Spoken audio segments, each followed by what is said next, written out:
To the development of modern flight, wings over the world. Then go into battle with Wings at War, next on Discovery Wings.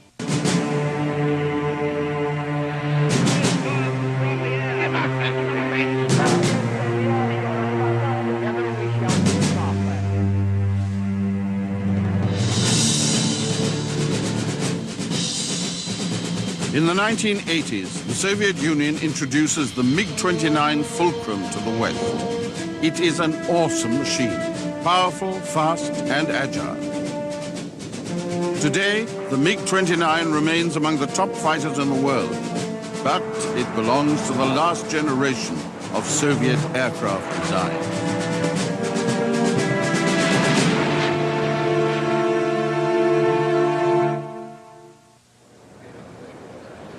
Artyom Mikoyan was the first head of the MiG Design Bureau, which was set up in the Soviet Union in December 1939. His second-in-command was Mikhail Gurievich.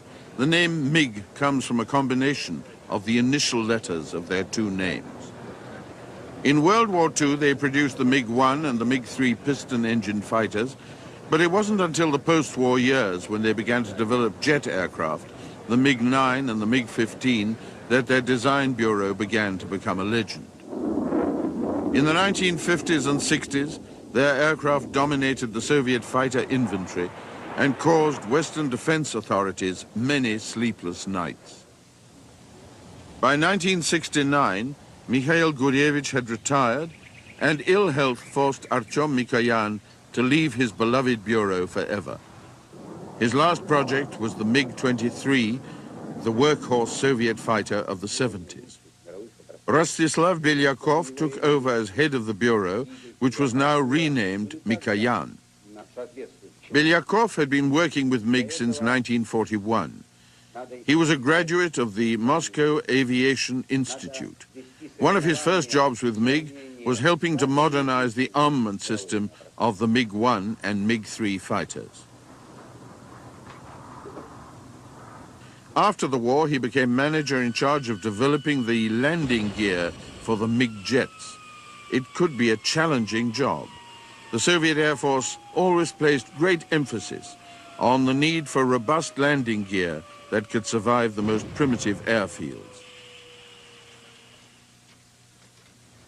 In 1962, Belyakov became Artyom Mikoyan's deputy. He was also Mikoyan's personal choice as his successor. Belyakov became head of the Design Bureau after Artyom Mikoyan's death in 1970. By the mid-70s, a new generation of American fighters, strongly influenced by the revolutionary MiG fighters of the 60s, was causing concern in the Soviet Union. This new generation rejected the idea that a combination of beyond visual range radar and air-to-air missiles was the ultimate approach to fighter aircraft. There was a swing back to the classic fighter, a fast and highly maneuverable machine capable of dueling one-on-one with an equally agile opponent.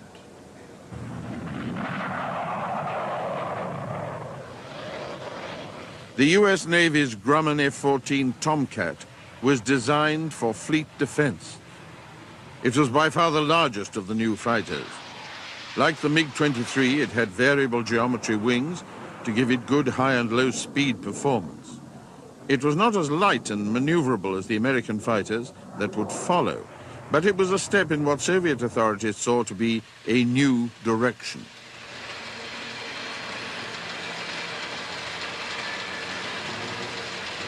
The McDonnell Douglas F-15 Eagle, on the other hand, was an incredibly flexible aircraft. It could fly at 2.5 times the speed of sound. It was extremely maneuverable and could operate equally well as a classic air superiority dogfighter or as a straightforward ground attack aircraft. Some authorities consider it to be too versatile, a complex and expensive overreaction to the false notion that the Soviet MiG-25 was a dogfighter as well as an ultra-high-speed interceptor.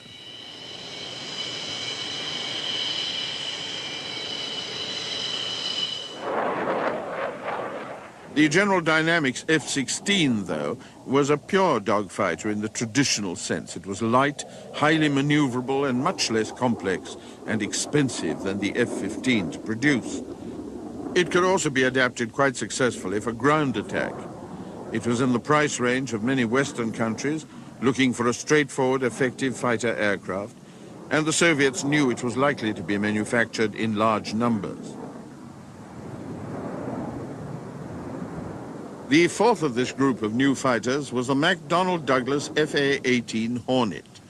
It started life as a competitor to the F-16 in the lightweight fighter competition, but went into service with the US Navy as a multi-role fighter to replace both the F-4 Phantom and the A-7 Corsair attack aircraft.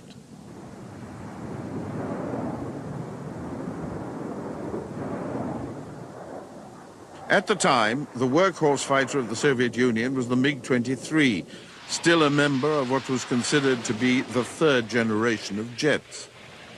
The new American fighters were a step beyond the performance of the MiG-29.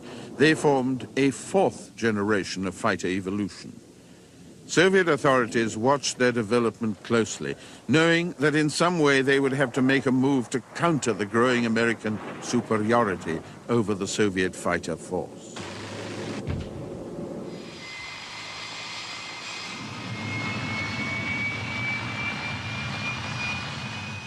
The MiG-25, even though it was extremely fast and capable of excellent high-altitude performance, was not the answer.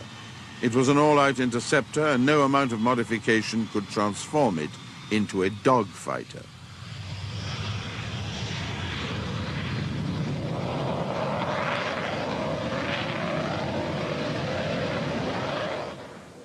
In the early 70s, work began in the Soviet Union on the development of a pair of aircraft to match the high and low end of the new American fighter generation. There was no shortage of information on the American project. A great deal could be found easily in specialist Western aviation magazines. Soviet intelligence made an all-out effort to acquire information on the latest developments.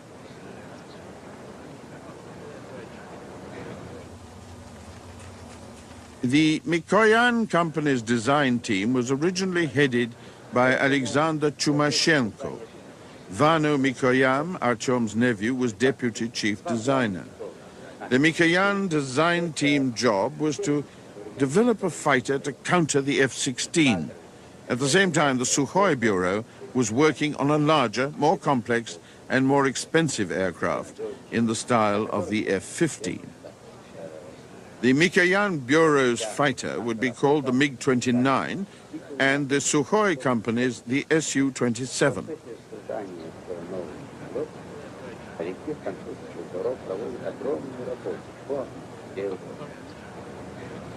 The MiG-29 was designed around a central fuel tank.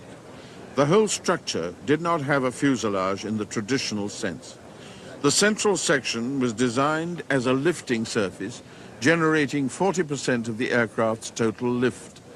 Leading edge extensions were added to the wings for efficiency at the high angles of attack needed for combat aircraft. At first, the new aircraft was known as Object 9-12. In the course of its development, several alternative configurations were investigated, including one F-15 look-alike. But the layout originally chosen was found to be more aerodynamically efficient. Soviet Design Bureau were equipped with computer technology, but relied on it much less than their Western counterparts. There's a Russian term, nakalenki, which means working with a piece of paper on your knee. It's an approach highly respected in Russia, challenging the designer's resourcefulness, often giving outstanding results at a fraction of the cost of similar results in the West. On the other hand, in the 1970s and 80s, cost was not a real factor in the design of a new aircraft. Usually, Soviet designers were ordered to produce the best results possible, regardless of cost. In the Soviet Union, the defense industries in general, and the aircraft industry in particular, had great prestige. The Design Bureau attracted the brightest young graduates of universities and colleges. It was particularly prestigious to work at Mikoyan, but there were also material rewards. The salary was higher than average, and there were better housing opportunities.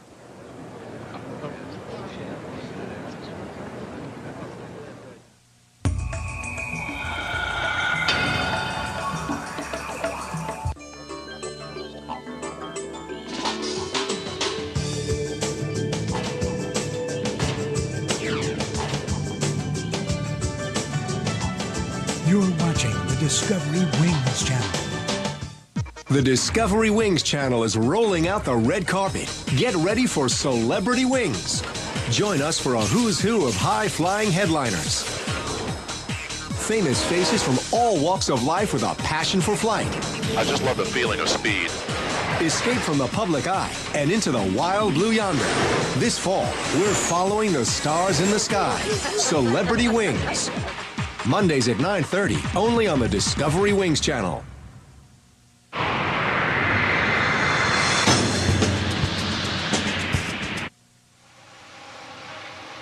Construction work on the first prototype began in the mid-70s at the Mikoyan Bureau's prototype construction facility in North Moscow.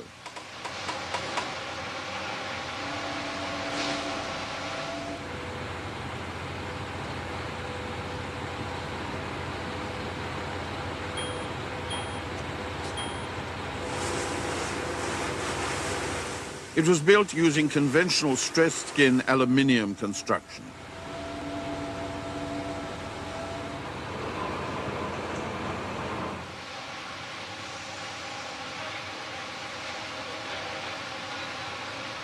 On the basis of experience gained in the construction of the MiG-23 and 25, automatic welding was widely used in the airframe structure.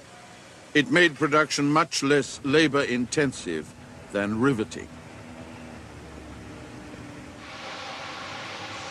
Composite materials were used in the structure of the MiG-29 to save weight where possible.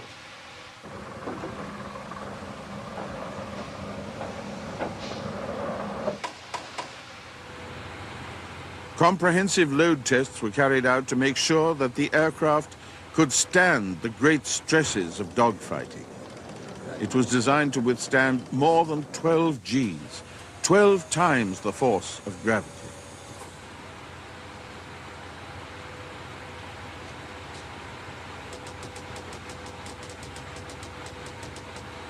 Development of the radar-based weapons control system continued as the prototype was built. It was to be controlled by a pulse Doppler radar with look-down, shoot-down capability. It was to have a conventional antenna. It was to have an infrared search and track system with a laser rangefinder. The pilot was to be equipped with a helmet-mounted sight.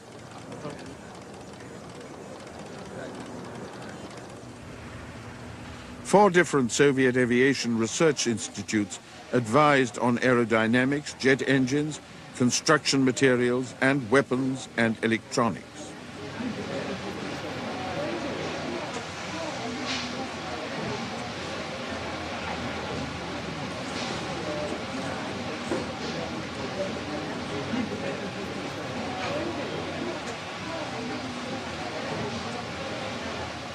Mikhail Waldenberg, who was to take over as chief designer of the MiG-29 in 1982, once said that there is no way for a pilot to break the airframe of the MiG-29. The pilot would break first.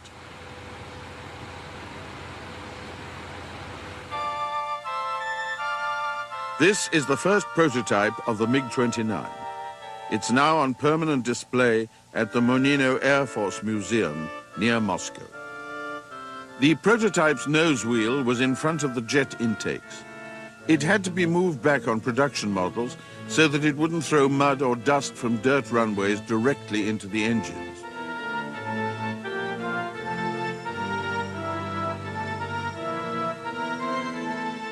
Unlike its direct competitor, the F-16, the MiG-29 has two engines. The Soviet Air Force insisted on two engines as a safety factor. because a number of single-engine aircraft had crashed in pilot training. The engines of the MiG-29s are not the traditional Tumanskis. They are Klima RD-33 turbofans, which produce a combined total of about 35,000 pounds of thrust. This gives the 29 an extremely high thrust-to-weight ratio of 1.12, which means that after takeoff, it's capable of going straight up.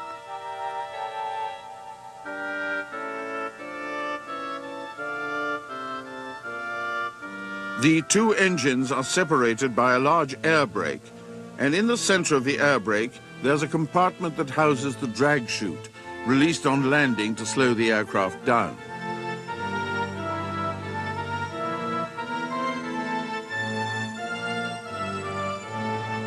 On October the 6th, 1977, Chief Test Pilot Alexander Fedotov took off in the MiG-29 prototype 901 for its first flight.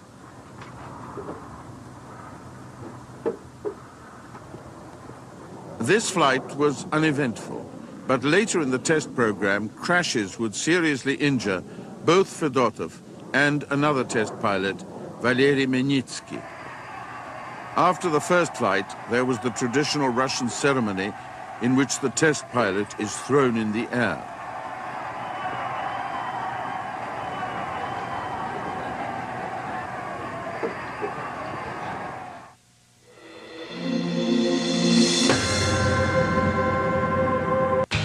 Saturday, Discovery Wings drops in for the Dayton Air Show as the hometown of the Wright brothers celebrates 100 years of flight. Join people from all over the country and enjoy everything aviation.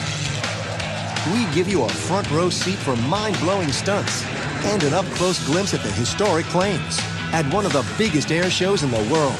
Celebrate the centennial where it all began.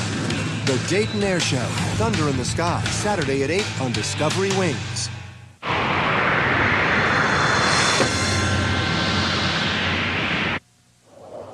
The Mikoyan Bureau chose not to install a fly-by-wire control system in the MiG-29.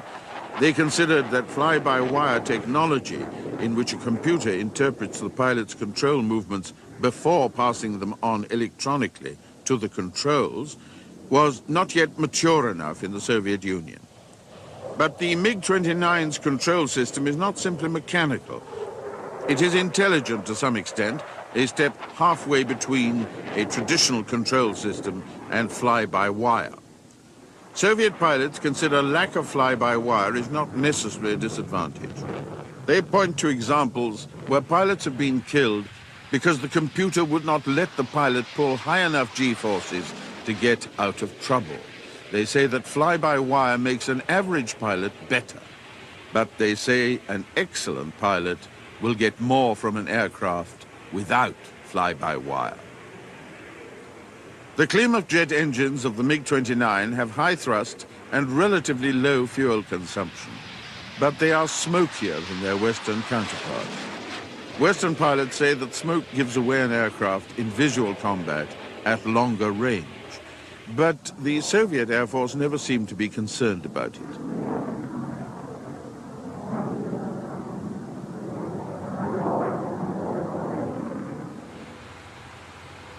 The MiG-29 test and evaluation program lasted 5 years.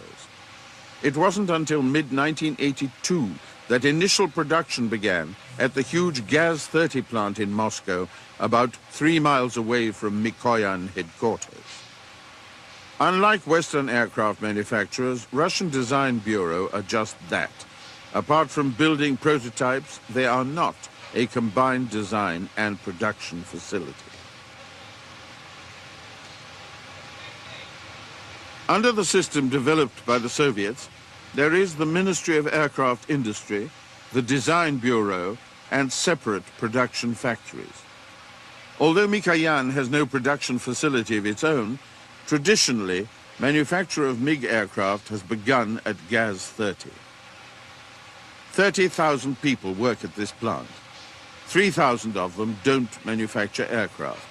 They make refrigerators and household goods.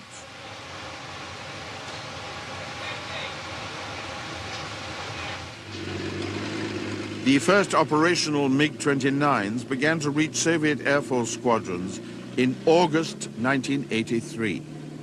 At that time, the flight test program was still going on. But initial problems of engine failure had been solved. Confidence in the aircraft was so high and the need for it so pressing that it was put into service before tests were complete.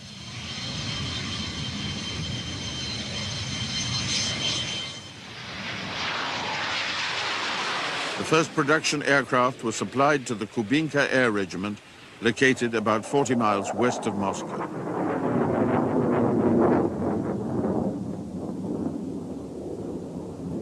For almost 50 years, NATO has assigned code names to new Soviet aircraft as they appear. Soviet aircraft manufacturers and the Soviet Air Force have followed them with interest. Some, like the Frogfoot tag assigned to the Su-25, they found offensive. But the MiG-29's designers accepted the NATO name Fulcrum with pleasure. Russians use it as the aircraft's standard nickname.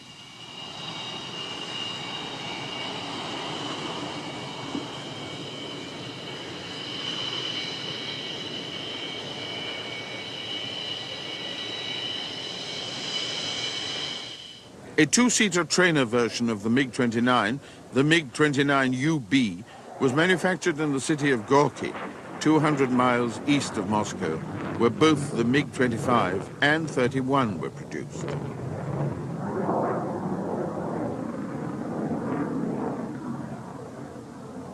The Mikoyan Design Bureau won an important Soviet award for the MiG-29. Under the Soviet system of incentives for high-quality work, the government allocated money to build apartment houses for Mikoyan employees. About 200 families were given new apartments.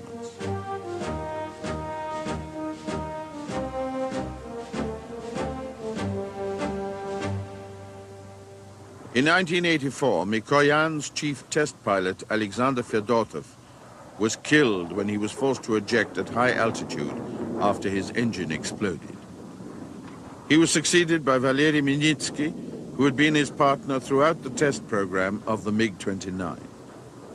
In 1988, a group of Mikoyan test pilots had an experience unique in Soviet aviation. They were given the job of taking these top-secret, deadly Soviet fighters to the West and showing them off to the rest of the world. MiG-29s had already been seen in the West once, but by a limited audience. Since 1974, there had been a traditional exchange visit of Soviet aircraft to Finland. In 1986, 6 MiG-29As visited a Finnish airbase and showed off their aerobatic capabilities to an audience of Western observers.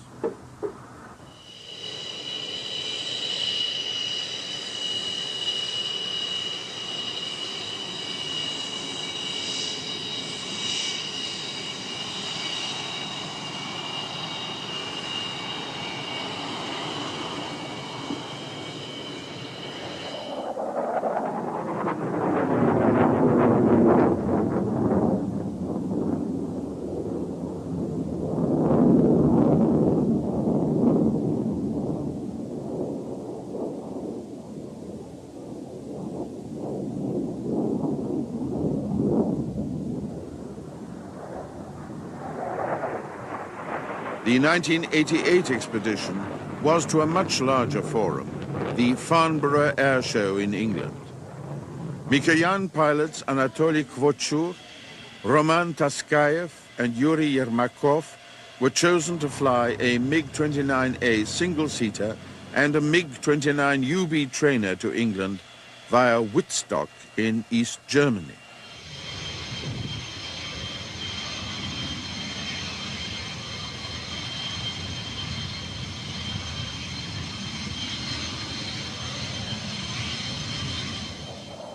It was a major step for the Russians. They would, in effect, be competing against the top Western manufacturers of fighter aircraft. And the aircraft they were flying, though new to the West, were designed in the 1970s.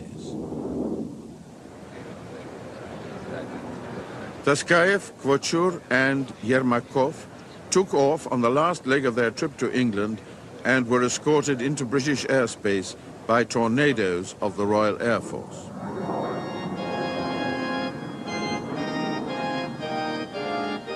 For pilots from a country with a reputation for secrecy, the Russians impressed aviation journalists and the public with their openness and direct, friendly manner. The MiG-29 also impressed the Farnborough crowd and caused a great deal of comment and controversy among rival fighter manufacturers. There were claims and counterclaims about whose aircraft was superior, but there was no doubt that the Russian pilot stole the show with routines that demonstrated the extreme maneuverability of the MiG.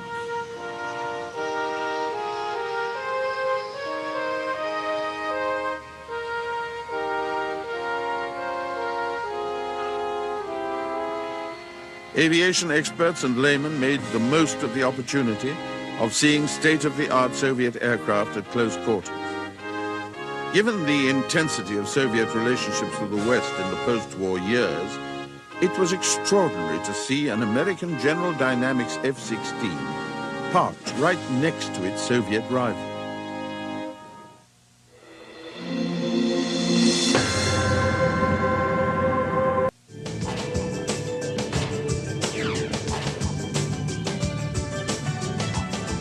You're watching the Discovery Wings channel.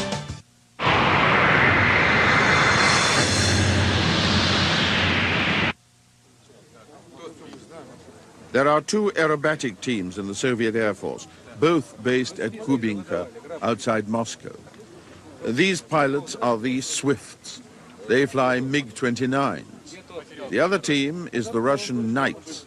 They fly Sukhoi Su-27s.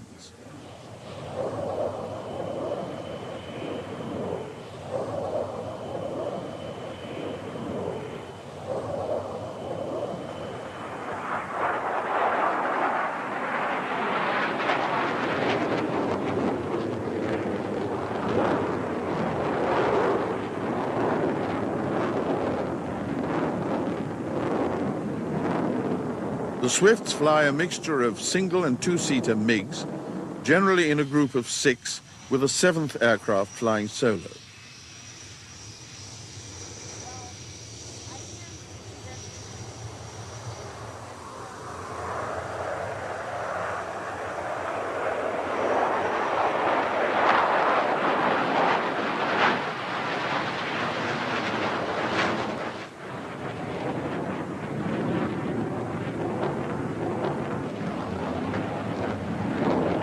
The Swifts were formed by volunteer operational pilots performing formation aerobatics in their spare time. Only relatively recently did they receive aircraft exclusively for aerobatic use, painted in their own color scheme.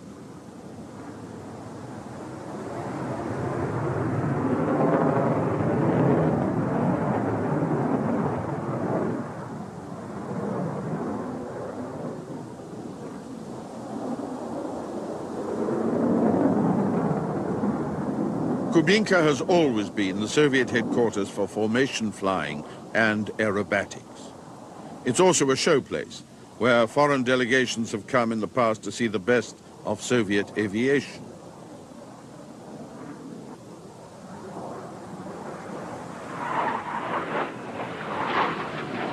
These days, Kubinka holds regular air shows that are open to the public. The standard of flying the audience sees is very high indeed.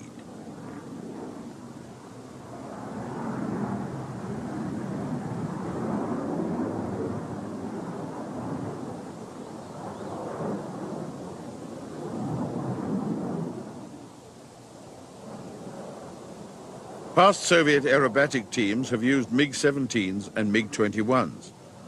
Pilots of the Swifts say that the MiG-29 is the best precise formation aerobatic aircraft they have flown.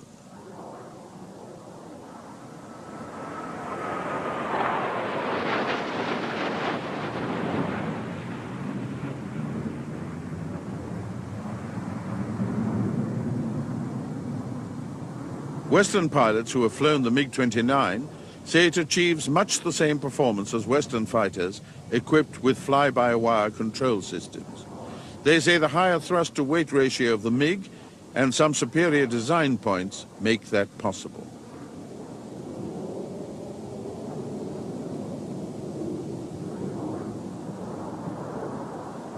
The major difference between the MiG and fly-by-wire Western aircraft is that the MiG's controls take a lot more physical effort to move.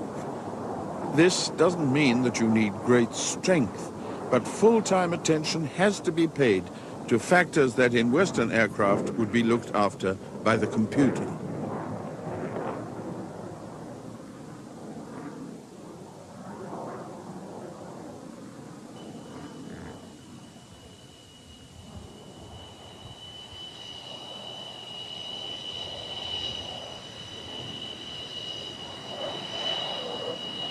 Western pilots find the agility of the Fulcrum amazing and say that its low-speed performance is at least equal to any Western fighter. They find the Klima engines outstanding in power and response, giving the aircraft tremendous acceleration.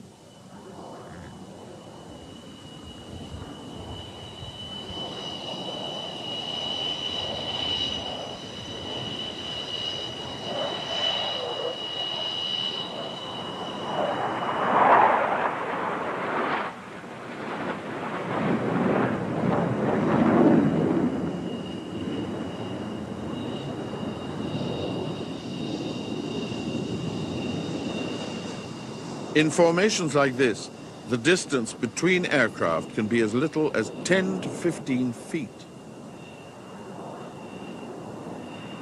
Since MiG-29s have been appearing at Western air shows, they've created great interest. Among their repertoire are two extremely impressive maneuvers: the tail slide, in which the aircraft goes straight up and then slides down backwards, and the Cobra, in which an aircraft flying straight and level suddenly flips its nose up past the vertical and brings it down again. The Russians perform these maneuvers very close to the ground. It's spectacular, but it can also be dangerous. In 1989, at the Paris Air Show, Anatoly Kvochur's engine failed to respond, coming out of a low-level tail slide, and he was forced to eject. His MiG-29 crashed and was destroyed, but in spite of the fact that he was so low that his parachute could not open fully, Kvochur was flying again in a few hours.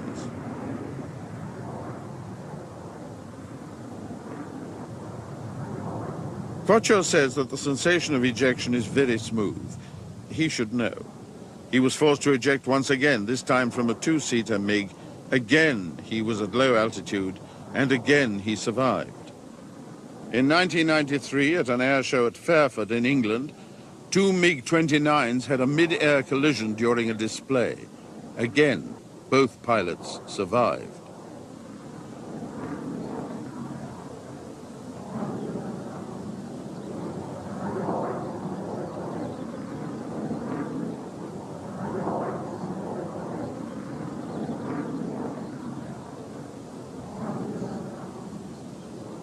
Russian pilots have at times been criticized for flying these aircraft too close to the edge of the flight envelope. The Russians contend that the great thrust ratio of the MiGs compared with Western fighters make such flying acceptably safe.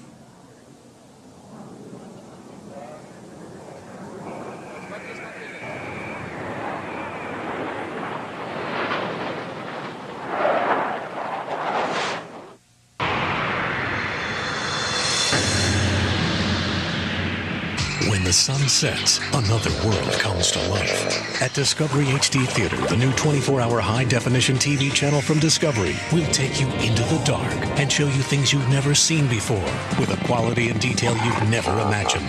Wild nights. What you see will amaze you. After dark, it's a whole new planet. This summer on Discovery HD Theater. Order Discovery HD Theater today. Call your local cable provider, DirecTV, or Dish Network. Here at the Discovery Wings channel, we understand there's more to flying than just flying. Welcome to the Aviation Files, your in-depth look at the world of flight. We'll take you behind the scenes, inside the tower, and onto the assembly line floor. We'll show you breakthrough designs and put the state-of-the-art to the test. Don't just take off. Go beyond the cockpit and open up the aviation files. Sundays at 7, only on the Discovery Wings channel.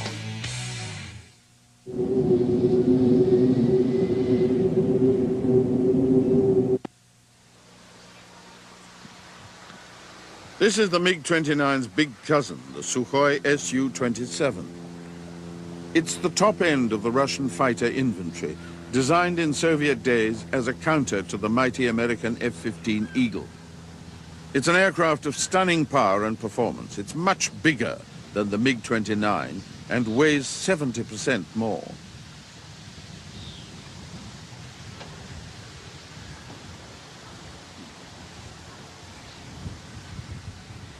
This mechanic, standing between the Su-27's twin vertical fins, gives some idea of its massive scale. Apart from being roomier, the cockpit layout of the Su-27 is similar to the MiG-29's. It has the same ejection seat. The concept of the control system is the same, apart from the fact that the Su-27 was designed from the beginning as a fly-by-wire aircraft.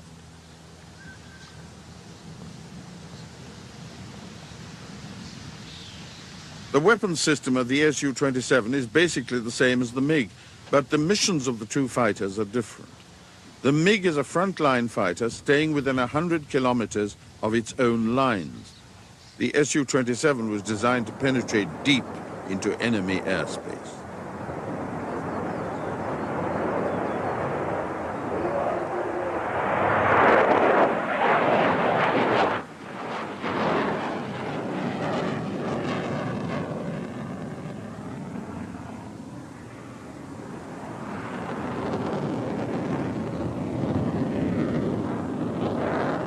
In spite of its size, the Su-27 is incredibly maneuverable. This one is being flown by the great Sukhoi test pilot, Viktor Pugachev.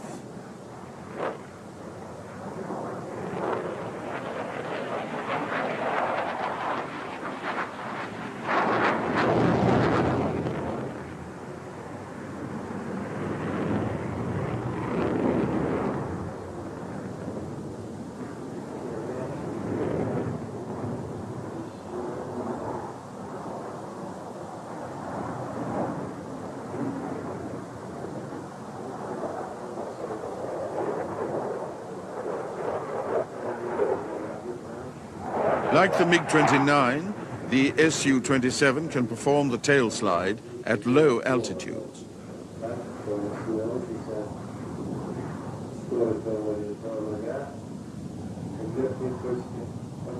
At this point, where the aircraft starts to slide back, the engines of most Western fighters would stall.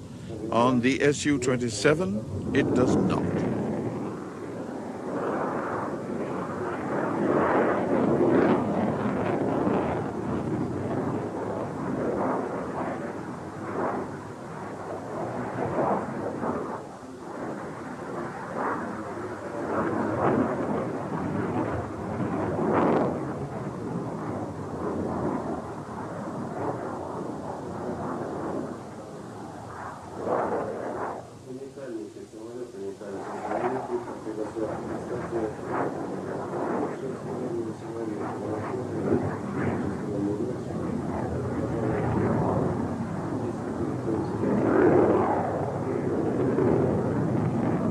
The second maneuver that the two contemporary Russian fighters have become famous for is the Cobra, where the nose pitches up past vertical while the aircraft continues to fly forward. It looks absolutely impossible. Russian air show crowds have come to accept the extraordinary handling of these aircraft as normal. This is ex-MiG pilot Anatoly Kvochur, now flying Su-27s, making a low-speed pass at a very high angle of attack.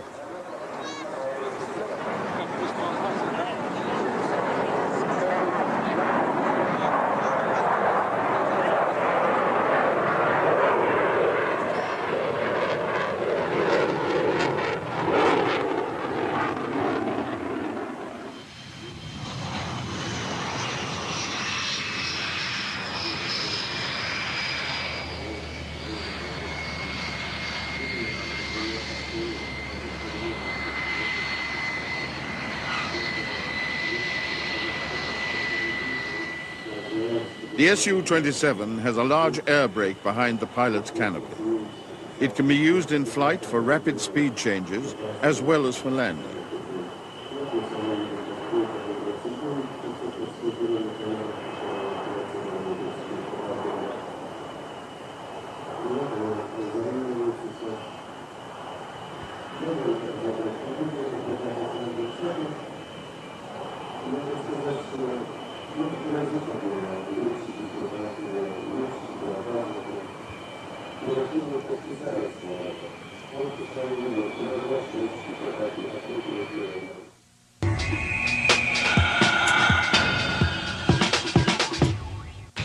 Saturday, Discovery Wings drops in for the Dayton Air Show as the hometown of the Wright brothers celebrates 100 years of flight. Join people from all over the country and enjoy everything aviation. We give you a front row seat for mind-blowing stunts and an up-close glimpse at the historic planes at one of the biggest air shows in the world. Celebrate the centennial where it all began. The Dayton Air Show, Thunder in the Sky, Saturday at 8 on Discovery Wings. The equipment that the Navy has is state-of-the-art. A lot of the equipment that I work with is leading technology. I spent most of my Navy career working in satellite communications. I actually went through 15 months of school. Been through very extensive training in mathematics, physics, chemistry. They train you to be the best, and they expect you to be the best. It probably would have cost me around $25,000 for the total amount of training I went through. My parents were very excited that the Navy was going to pay for 4 years of college. College professors come aboard to teach us while underway. I am 2 courses away from my criminal justice degree. What you've seen is just part of the story.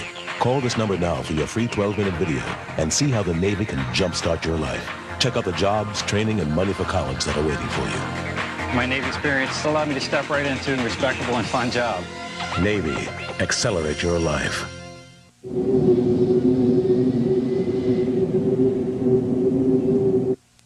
Since the late 80s, new versions of the MiG-29 have appeared.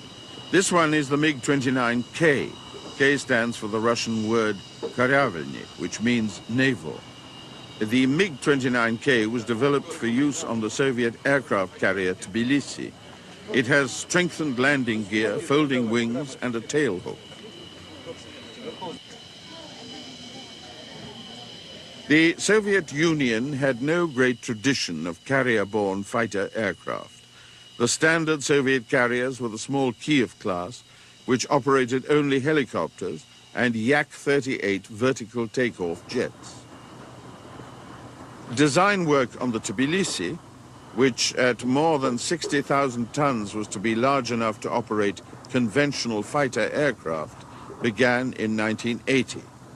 MiG and Sukhoi were commissioned to develop aircraft for carrier-based operation. This is the first flight of the MiG-29K, watched by MiG-29 chief designer Mikhail Waldenberg.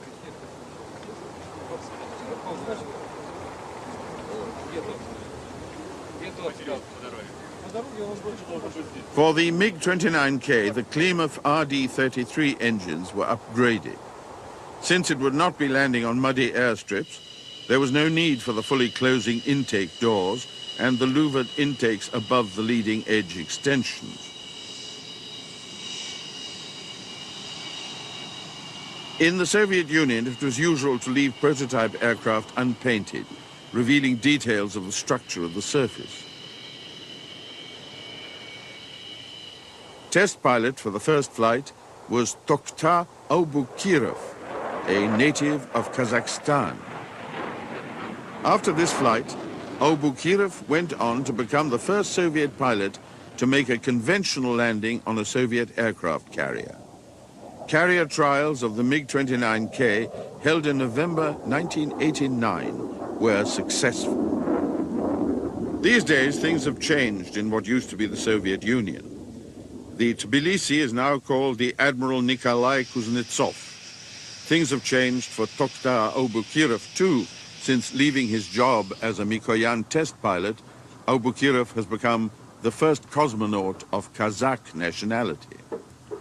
He is now, in these post-Soviet years, the Minister for Defense for the Kazakhstan Independent Republic.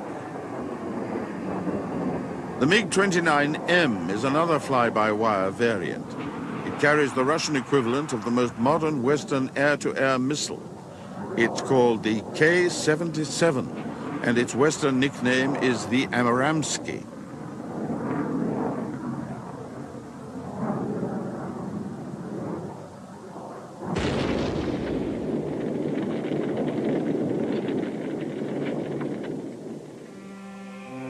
The MiG-29M is not just an air superiority fighter. It has ground attack capability that brings it very close in performance to the American F-A-18. But currently the Russian Air Force doesn't have enough money to put the 29M into production. In the best traditions of capitalism, it's desperately looking for an export customer to help bring the next generation of the MiG-29 into existence.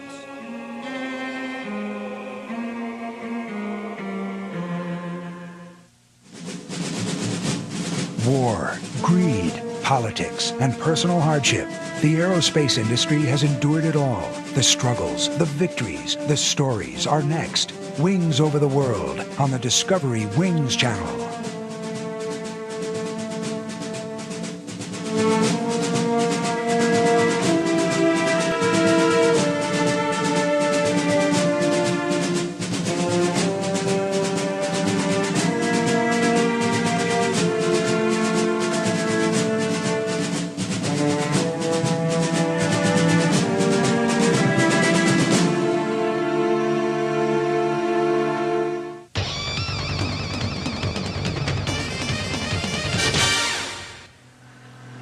Landing in a tail dragger is a bit different from landing in other aircraft, mainly because the tail dragger's center of gravity is behind the main gear. When touching down in my tail dragger, I want to make sure that all three wheels touch down at the same time. I do this by keeping an eye on the runway when turning base to final approach. Once I'm on final approach, I need to use my peripheral vision to set the attitude of the plane. By looking out of the corners of my eyes and at the horizon, I make sure that I'm level. When I know that I'm level, I'm able to get all three wheels of the aircraft down at the same time. For wingtips, this is Nancy Lynn, wishing you safe and happy flying.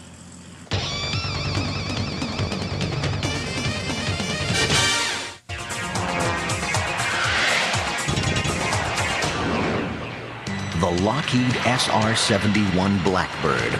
Only a handful of elite pilots know what it's like to have traveled at more than 3 times the speed of sound, at altitudes of more than 70,000 feet, in a high-tech jet that actually expanded around them as their speed increased. If the airplane and the systems were operating, it was delightful. Now, on the other hand, if some of those systems didn't work, you very quickly had a handful of titanium. The challenge of averting disaster at such extreme speeds was enormous and was intensified by the fact that it often took the pilot more than 200 miles to decelerate and descend enough to land. The SR-71 Blackbird, the speed freak's wildest dream.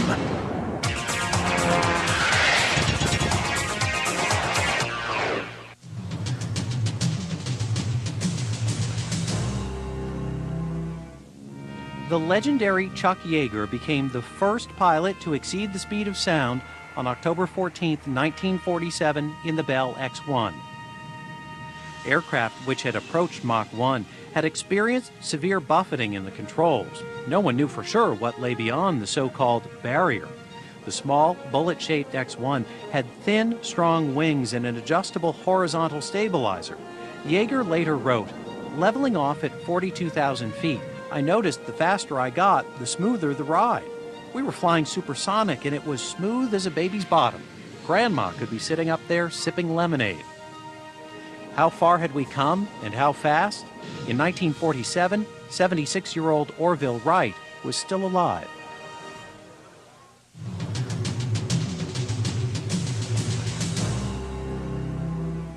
Coming up next on Discovery Wings, experience flight across the globe, wings over the world.